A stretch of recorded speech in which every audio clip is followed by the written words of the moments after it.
Franchising friends and family, Catherine Monson again. Last week, I was on the website success.com, one of my favorites. I was reading an article on the importance of self-care. And the bottom line is, when we take care of ourselves, we're far better able to take care of others and take care of our business. So, this video is titled, Self-Care, Recharge Your Batteries. One of the things I've often done in my life is try to get everything done, try to help everybody, try to get everything off my to-do list. And then I wake up one morning or I'm one evening at home and I have no juice left in my battery. I feel like I'm going to hit the wall, or I've hit the wall, there's nothing left. I have run my battery out. That is not the best way to run one's life. It's actually much better to spend a little time on self-care, recharging the battery, every single day. Now, self-care is not an indulgence. Self-care is actually discipline. It requires tough-mindedness. It requires a deep and personal understanding of your priorities and a respect for yourself and the people you choose to spend your life with. There's no question, with COVID-19, we have been challenged physically, mentally, emotionally, fiscally, every single way one can be challenged. This pandemic has done that to us. COVID has not left one corner of our lives unscathed, and every step of the way we've felt pressure. Pressure to get up in the morning with a smile on our face, pressure to get it all done, pressure to be a leader. Pressure to resume normal duties at our jobs and with our families. Pressure to remain optimistic. How are we supposed to cope with all this stress and all this pressure? It helps a lot to make time every day for some self-care to recharge our batteries. If we're being honest, self-care is actually kind of boring, which is why self-care takes discipline. It takes discipline to do the things for ourselves that are good for us, instead of what just feels good or easy or urgent in the moment. It takes even more discipline to refuse to take responsibility for other people's emotional well-being, because you really can't fix other people's emotional well-being. You can only fix your own. And it takes discipline to take full and complete responsibility for our own well-being.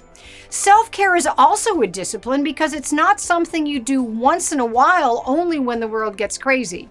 It's what you should do every day, every week, every month, month in and month out. And it doesn't mean hours a day. It can be 10 or 15 or 20 minutes a day, but it's that regular cadence of doing something every day to fill your soul, to fill your mind, to make you feel better, to take care of yourself. And that taking care of yourself isn't an indulgence. It's actually restoring your balance. It's restoring your health. It's restoring your well-being. And it's making that commitment to stay healthy and balanced as a regular practice. Ironically, when you truly care for yourself, exercising all that discipline that it requires, you're actually going to be in a much stronger place to give of yourself to those around you. You'll be a happier parent, a more grateful spouse. You'll be a more engaged coworker. Those who take care of themselves have the energy to take care of others joyfully, because that caregiving of others does not come at their own personal expense. And those who take care of themselves also have the energy to work with meaning and purpose towards a worthy goal, such as building up your business. Which means they're also the people most likely to make the world a better place for all of us. So what are some examples of self-care? Well, it's going to be different for everybody, but it might be turning off the TV instead of watching another episode of The Crown, because the alarm is going to go off at 5 a.m. so you can go work out at the gym. Maybe it's declining the second cocktail at the office holiday party, or maybe even declining the first cocktail. Maybe it's saying no to the thing you don't want to do, even if that someone you're saying no to might actually get angry at you. Maybe it's letting people take care of themselves. Maybe it's the discipline to get to bed at a good time, the discipline to eat healthy food. Maybe it's making the time for a walk outdoors every day. In the beginning of the pandemic, March, April, May, every single night after work, I went on a walk for an hour in the neighborhood, outdoor and fresh air. That was the most important self-care that I could give to myself at that time, and it made a huge difference, recharging my batteries so I could get started again.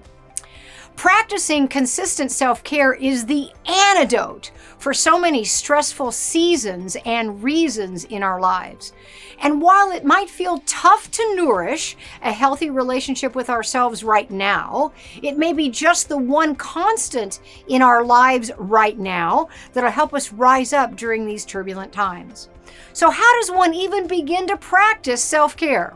Self-care can be defined as any act that nourishes the self.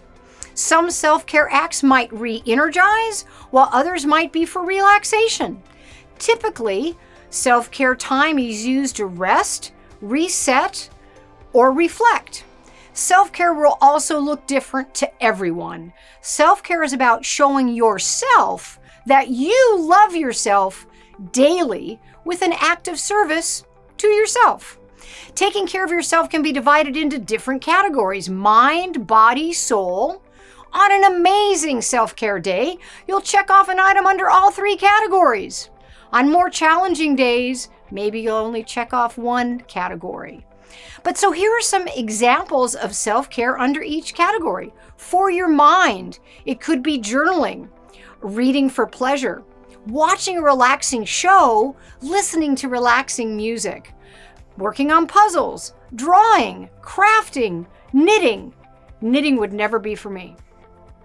In the category of taking care of your body, exercising, getting a massage, getting a facial, going to a spa for the day, visiting a salon, taking a bubble bath, doing a skincare routine. And for your soul, it could be prayer, meditation, connecting with a loved one, participating in a community event, reading a self-help book, or a book about spirituality, right? So everybody's going to have different self-care items that speak to their own souls, that speak to their own life. For example, under taking care of the body, some might prefer exercise over a manicure, but that doesn't mean that one is better than the other. As long as you're practicing self-care that fills your cup, that fills your battery, you are doing it right. If you're having trouble staying consistent or coming up with ideas for your own self-care, consider investing in a self-care calendar, or making a list, or making a self-care bingo card to assist with your planning. Any way that you can do it to take the guesswork out and have some planned activities to help you stay on track with a little bit of daily self-care will help your progress. I hope these tips will help you develop a healthier and happier relationship with yourself. Your stability, your security, your sanity will thank you immensely if you can dedicate time to yourself every single day. And your batteries will be full, and you'll be able to serve others better, accomplish more, and have a happier life. Thank you.